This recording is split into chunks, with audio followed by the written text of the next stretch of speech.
जय भोलेनाथ।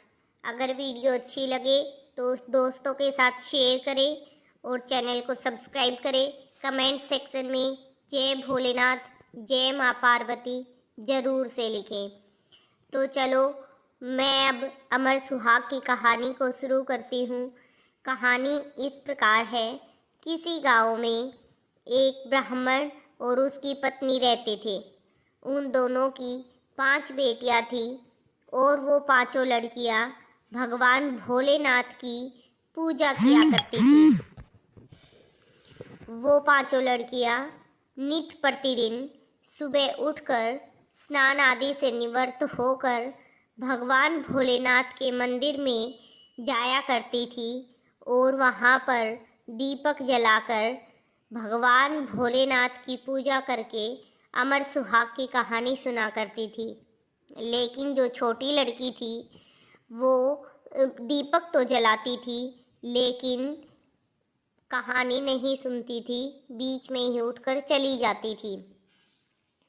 उसका दीपक बहुत जल्दी बुझ जाता था तो वो लड़की अपनी माँ को आकर कहती थी, माँ, चारों बहनों के दिए जलते रहते हैं, मेरा दिया बहुत जल्दी बुझ जाता है। तो माँ ने कहा, बेटी तू उसमें घी ज़्यादा डाल दिया कर। अब पांचों लड़कियां बड़ी हो गई और पांचों की शादी हो गई। 4 बेटियों की शादी संपन्न परिवार में हुई और 5वीं बेटी जो सबसे छोटी थी उसकी शादी एक गरीब परिवार में हुई। वो दोनों पति पत्नी बहुत मुश्किल से अपना गुजारा करते थे। पति जितना कमाता था उसको वो रोज़ खा लेते थे। वो लकड़ियाँ काट कर लाता और अपना गुजारा करता। एक दिन वो लकड़ी लेकर आया तो उसकी पत्नी ने कहा, अरे यह है क्या, आज तो लकड़ियाँ बहुत कम हैं। तो उसने कहा कि आज मेरी तबीयत बहुत ख़राब है। अगले दिन सुबह उठकर जब वो जंगल को जाने लगा तो पत्नी ने कहा, मैं भी आपके साथ चलूँगी। तो पति ने कहा, तुम क्या करोगी? पत्नी ने कहा, नहीं, मैं आपके साथ चलूँगी, आपकी तबीयत खराब है। दोनों जंगल में पहुँचे। वहाँ जाने के बाद जब उसका पति लकड़ी काटने लगा और थोड़ी सी ही लकड़ियाँ उसने काटी थी कि उसकी तबीयत ज़्यादा खराब हो गई और वो बेहोश होकर ज़मीन पर गिर गया। सुनसान जंगल था, चारों तरफ कुछ भी दिखाई नहीं दे रहा था। ना कोई पशु पक्षी दिख रहे थे, ना कोई इंसान दिख रहा था। अब वो ज़मीन पे गिरा हुआ था तो उसकी पत्नी उसको इस हालत में देखकर रो रो कर भगवान को याद करने लगी और चिल्लाने लगी। उसी समय भगवान भोलेनाथ और माता पार्वती वहाँ से गुजर रहे थे तो माता पार्वती ने उसकी आवाज़ सुनाई दी और भोलेनाथ से कहा कि प्रभु, हमें चलकर देखना चाहिए आखिर वहाँ क्या हुआ है। भोलेनाथ और माता पार्वती वहाँ पर आए और उस औरत को रोता हुआ देखकर पूछा कि तुम क्यों रो रही हो? उसने कहा, मेरे पति को क्या हो गया, मुझे कुछ समझ नहीं आ रहा। भगवान भोलेनाथ ने देखा और कहा, बेटी तुम इसको लेकर घर चली जाओ, ये तो मर चुका है।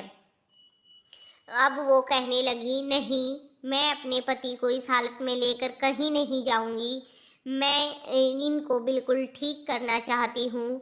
तब माता पार्वती को याद आया कि ये तो वही 5वीं और छोटी बेटी है जिसका दिया जल्दी बुझ जाता था। तब उसने कहा कि हाँ माता, मैं वही हूँ, लेकिन मैं अपने पति को इस हालत में नहीं छोड़ सकती।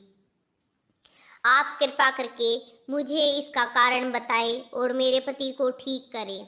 आप जो कहोगी मैं वो करने को तैयार हूँ। माता पार्वती ने कहा कि तुम्हारा दिया इसलिए जल्दी बुझ जाता था कि तुम दिया तो जलाती थी लेकिन अमर सुहाग की कहानी नहीं सुनती थी। औरत ने कहा, माता आप मेरे पति को ठीक करें, मैं अमर सुहाग की कहानी सुनूंगी और सुहागिनों को दान भी करूंगी। आप एक बार मेरे पति को ठीक करने का कष्ट करें। तो माता पार्वती ने भोलेनाथ से कहा कि आप इन पर दया कीजिए और इनको जीवन दान दीजिए। अब भोलेनाथ ने उनको जीवन दान दिया और उसका पति उठकर खड़ा हो गया और बोला कि पता नहीं क्या हुआ, आज तो मुझे बहुत ज़्यादा नींद आई। पत्नी ने कहा, भगवान ऐसी नींद तो किसी को ना दे। और जब देखा तो भोलेनाथ माता पार्वती अंतर्ध्यान हो चुके थे और वो दोनों घर आ गए। घर आने के बाद उसकी पत्नी ने पूजा की तैयारी शुरू की और 5 सुहागिनों को बुलाया दिया और दिया जलाकर माता पार्वती और भोलेनाथ की फोटो लगाकर अमर सुहाग की कहानी सुनी और 5 सुहागनों को सारी सुहाग की चीज़ें देकर और खाना खिलाकर विदा किया और भगवान भोलेनाथ से अपने सुहाग को अमर रहने की प्रार्थना की। भगवान भोलेनाथ ने जैसे उनके सुहाग की रक्षा की ऐसे ही सबके सुहाग की रक्षा करे।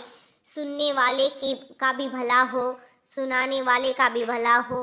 बोलो भोलेनाथ की जय, माता पार्वती की जय।